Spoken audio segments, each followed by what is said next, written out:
역사상 가장 거대한 해군이 단 한 발의 총성도 울리지 않은 채 전투에서 패배했다. 한 유조선이 천천 명의 병사와 10여 척의 전함이 지켜보는 가운데 미국의 봉쇄를 뚫고 지나갔다. 워싱턴이 완전한 파괴를 예고했던 이란은 오늘날 자국 해협을 통과하는 선박 한 척당 100만 달러 이상을 거두고 있으며 그 다음에 실제로 무슨 일이 일어나는지에 대해서는 아무도 말하지 않는다. 언론은 당신에게 타격 장면, 미사일 지도, 승리를 말하는 미국 장군들의 성명을 보여준다. 그들은 상황을 통제하는 초강대국의 이야기를 들려준다. 하지만 아무도 당신에게 말하지 않는 것이 있다. 진짜 힘의 균형은 테헤란 상공에서 벌어지는 것이 아니다. 그것은 폭 38km의 해협 위 전진하는 유조선들과 더 이상 그들을 어떻게 해야 할지 모르는 미국 해군 사이의 물 위에서 벌어진다. 워싱턴은 군사적 전투에서 진 것이 아니라 경제적 방정식에서 진 것이며 이 두 패배에는 같은 치료법이 없다. 하지만 아무도 정말로 말하지 않는 것은 이것이다. 이 전쟁에서 이기고 있는 힘은 단 한 발의 미사일도 쏘지 않았다. 그저 선박들을 보냈을 뿐이다. 지금 바로 이 순간 호르무즈 해협에서 중국이 무엇을 하고 있는지에 대한 당신의 무지로 정확히 누가 이익을 보고 있는가? 이 스크립트는 미국의 봉쇄가 어떻게 선박 한 척씩, 위안 한 장씩 자기 자신에게 되돌아갔는지를 정확히 보여줄 것이다. 이것을 이해하는 것은 21세기의 세계 권력이 어떻게 손을 바꾸는지 이해하는 것이기 때문이다. 가장 파괴적인 데이터부터 시작하겠다. 모든 신문에 한 면을 장식해야 하지만 언론이 무시하는 데이터다. 그것이 미국의 절대적 전능함이라는 서사를 파괴하기 때문이다. 이라는 워싱턴이 통제한다고 주장하는 해협에서 선박 한 척당 100만 달러 이상의 통행료를 거두고 있다. 이는 2026년 2월 28일의 공습 이후 미국이 군사적으로 괴멸됐다고 선언한 국가가 미국 함대의 코앞에서 자국 수역 통과를 수익화하고 있다는 뜻이다. 이는 선주들, 석유 회사들, 국가 전체가 워싱턴의 허가를 기다리기보다 이란에 돈을 지불하고 있다는 뜻이다. 이것은 일화가 아니다. 이것은 봉쇄가 해협을 통제하지 못한다는 증거다. 봉쇄는 그곳에서 배제되어 있다. 2026년 2월 28일 미국과 이스라엘은 이란을 조율된 방식으로 공격한다. 최고 지도자 알리 하메네이가 암살된다. 핵 인프라가 표적이 된다. 이란은 몇 시간 뒤 호르무즈 해협을 폐쇄한다. 세계 석유의 20%가 이 지점을 통과한다. 세계 액화 천연가스의 20%도 마찬가지다. 영국은 이 폐쇄를 깊이 해로운 것으로 규정한다. 유럽위원회는 이를 극도로 해로운 것으로 본다. 유가는 폭등한다. 공급망은 하나씩 무너진다. 그리고 그동안 워싱턴은 봉쇄를 강제하기 위해 1000명 이상의 병사, 10여 척의 전함, 수십 대의 항공기를 배치한다.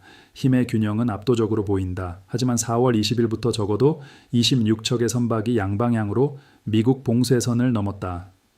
26척의 선박, 역사상 가장 강력한 해군에도 불구하고 제국이 군사력과 공간의 실제 통제를 혼동한 것은 이번이 처음이 아니다.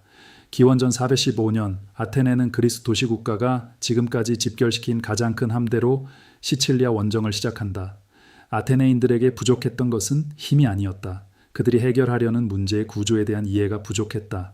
원정은 완전한 재앙으로 끝난다. 아테네가 약했기 때문이 아니라 잘못된 영역에서, 잘못된 장소에서, 잘못된 시점에 강했기 때문이다. 한 세기 뒤 알렉산더는 그 교훈을 무시한다. 2000년 뒤 나폴레옹은 대륙 봉쇄로 영국 무역을 막는다. 중립국들은 우회하고 동맹국들은 속이며 봉쇄는 웰링턴이 등장하기도 전에 내부에서 무너진다. 그런데도 아무도 교훈을 얻지 않는다. 당신이 당신 나라에서 가장 붐비는 고속도로에 요금소를 설치한다고 상상해보라. 무장경비 카메라 차단기를 세운다. 당신은 당신의 허가 없이는 아무도 지나갈 수 없다고 선언한다. 하지만 당신 뒤에는 보조 출구가 있고 그 출구는 당신의 이웃에게 속해 있다. 당신의 이웃은 공개적으로 아무 말도 하지 않았다. 그는 그저 자기 출구에 차단기를 열었고 트럭들이 지나간다. 처음에는 한 대, 그 다음에는 10대, 그 다음에는 26대. 당신은 이웃의 트럭에 발포할 수 없다. 그렇게 하면 그와 전쟁을 촉발하게 되기 때문이다. 또한 당신은 그 트럭들을 무시할 수도 없다. 그렇게 하면 당신의 요금소가 아무 소용이 없다는 것을 인정해야 하기 때문이다. 중국이 호르무즈 해협에서 방금 한 일이 정확히 이것이다. 베이징은 세계 최대의 이란산 원유 구매자다. 로이즈 리스트에 따르면 이 석유에 대한 결제는 분쟁이 시작되기 전부터 이미 달러가 아니라 중국 위안으로 이루어지고 있었다. 페트로달러는 이론적으로만 의문시된 것이 아니었다. 워싱턴이 긴장을 고조시키기로 선택한 바로 그 순간 실제로 우회되고 있었다. 중국과 러시아는 안보리에서 호르무즈 해협에 관한 결의안 초안의 거부권을 행사했다. 이미 미국 제재를 받고 있던 해운 회사 샹하이 선레이는 리치 스타리를 봉쇄를 통해 통과시켰다. 베이징은 법적 결과를 완전히 알고 의식한 상태에서 미국 장치를 위반하기로 선택했다. 이 상황을 설계한 사람들은 어리석지 않다. 그들은 자신들이 무엇을 하고 있는지 정확히 알고 있다. 지금 채널을 구독하라. 이 분석들은 매 시간 변하는 분쟁에 대해 매일 올라온다. 아무것도 놓치지 않으려면 구독하라. 이것이 결정타이며 이 모든 상황의 진짜 폭로다. 워싱턴은 이란의 저항력을 잘못 평가했을 뿐만이 아니다.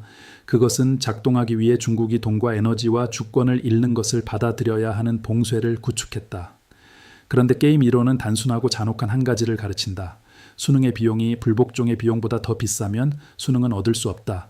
얻게 되는 것은 외교로 포장된 불복종이다. 중국은 이란에 대한 미국의 군사작전에 대해 사전에 통보받은 적이 없다. 중화인민공화국 외교부가 이를 확인했다. 세계 2위 경제대국이 자국 에너지 공급의 20%를 끊는 봉쇄를 협의가 아니라 뉴스를 통해 알게 될 때 그것은 외교적 무례의 메시지를 받는 것이 아니다. 그것은 의도의 선언을 받는 것이다. 그것은 자국의 필수 경제 이익이 워싱턴의 계산에서 협상 주제가 아니라 관리해야 할 장애물이라는 것을 이해한다. 그리고 이 정도 규모의 어떤 강대국도 장애물처럼 취급받는 것을 받아들이지 않는다. 하지만 이것은 아직 최악이 아니다. 두 번째 메커니즘은 훨씬 더 깊다. 워싱턴이 베이징을 설득해 봉쇄를 존중하게 만들 수 있다 해도 외교적 경제적 압박이 중국으로 하여금 더 이상 유조선을 보내지 못하게 만든다 해도 구조적 문제는 그대로 남는다. 호르무즈 해협은 중국에게 단지 에너지 문제가 아니기 때문이다. 그것은 이 지역에서 중국의 전체 전략 구조가 얼마나 신뢰할 수 있는지에 대한 시험이다. 베이징이 호르무즈에서 물러서면 모든 것에서 물러서는 것이다. 남중국해에서 타이완에서 앞으로 몇 년 동안 워싱턴과 마찰을 빚을 모든 지점에서 여기서 굴복하는 것은 서구가 아닌 전 세계에 중국의 보호가 아무 가치도 없다는 신호를 보내는 것이다. 그것은 베이징이 미국 궤도 밖에서 무역 흐름의 안전을 보장할 수 있다는 확신에 기반한 벨트 앤 로드 이니시어티브를 파괴하는 것이다. 그것은 달러와 미국 해군의 지배에 여전히 신뢰할 만한 대안이 없다는 증거를 워싱턴에 제공하는 것이다. 중국은 물러서고 싶다 해도 물러설 여유가 없다. 자신의 권력 구조가 그것을 막는다. 그리고 워싱턴은 이 봉쇄를 구축함으로써 상대가 구조적으로 그것에 도전하는 것 외에는 다른 선택지가 없는 바로 그 상황을 만들어냈다. 리치 스타리는 해협에서 되돌아가는 척한 뒤 계속 항해했다. 이것은 항법 오류가 아니다. 직접 충돌을 피하면서 봉쇄가 구멍투성이임을 보여주기 위해 계산된 연출이다. 중국은 외교적 용어로 보내기 전에 제국들이 늘 이해해온 언어, 즉 해상기동의 언어로 신호를 보낸다. 그동안 워싱턴은 긴장을 고조시키지 않고 어떻게 대응해야 할지 모른다. 봉쇄는 더 침식된다. 적어도 26척의 선박이 양방향으로 선을 넘는다. 숫자는 늘어난다. 이라는 통행료를 위안으로 거둔다.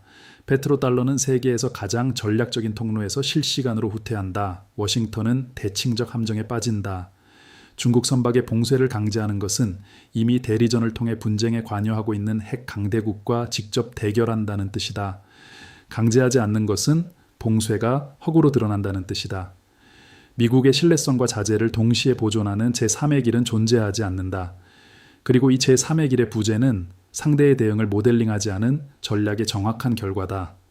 이것은 이 분쟁의 교훈일 뿐만 아니라 다른 맥락의 다른 행위자들이 동시에 적용하고 있는 교훈이다.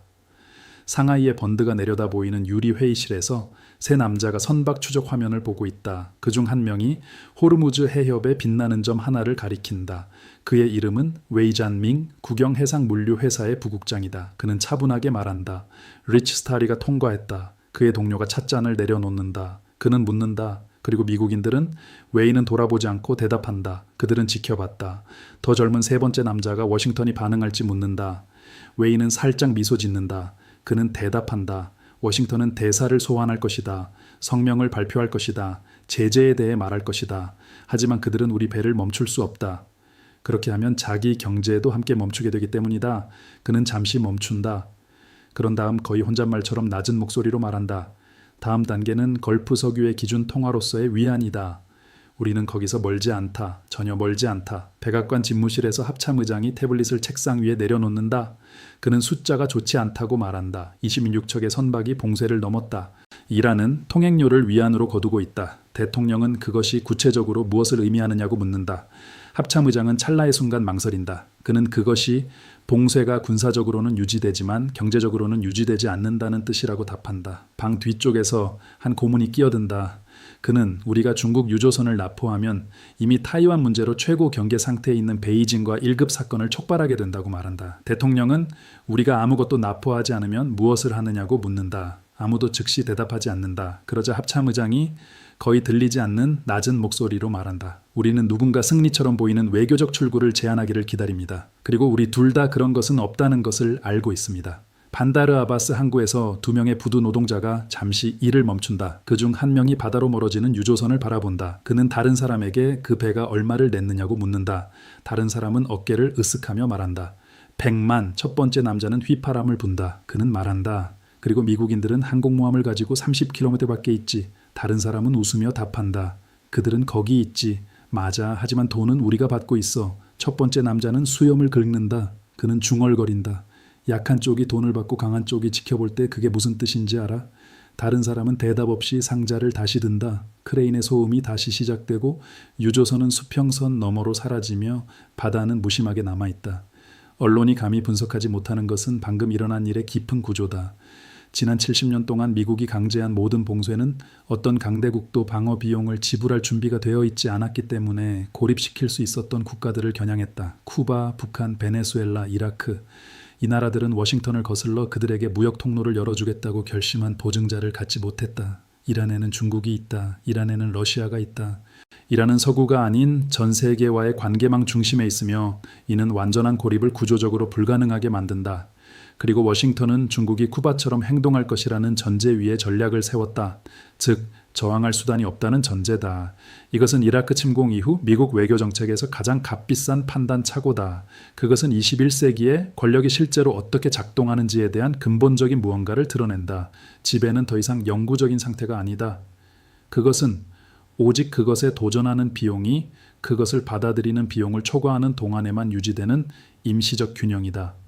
그 균형이 무너지는 순간 중국이 봉쇄에 도전하는 것이 그것을 존중하는 것보다 비용이 적게 든다고 계산하는 순간 첫 번째 전함이 움직이기도 전에 전략적 게임은 이미 패배한 것이다. 이것은 이 분쟁의 교훈만이 아니다. 이것은 모스크바, 테헤란, 평양 그리고 다른 수도들이 지금 이 순간 관찰하고 있으며 앞으로 수십 년 동안 자신들의 전략 계산에 통합하고 있는 교훈이다. 그리고 내가 마지막까지 남겨둔 숫자가 있다.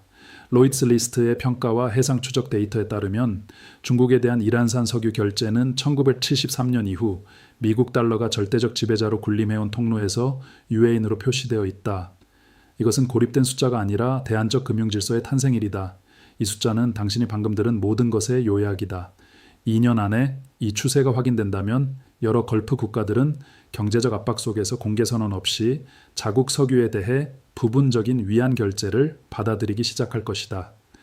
5년 안에 페트로달러는 세계 에너지 거래에서 측정 가능한 몫을 잃게 될 것이다. 전쟁이 그것을 쓰러뜨렸기 때문이 아니라 유조선들이 계속 전진했기 때문이다. 14년 안에 역사가들은 미국 금융지배 쇠퇴의 시작을 해전도 아니고 조약도 아니고 2026년에 해협에서 되돌아가는 척한 뒤 계속 항해한 중국 선박 한 척으로 기록할 것이다.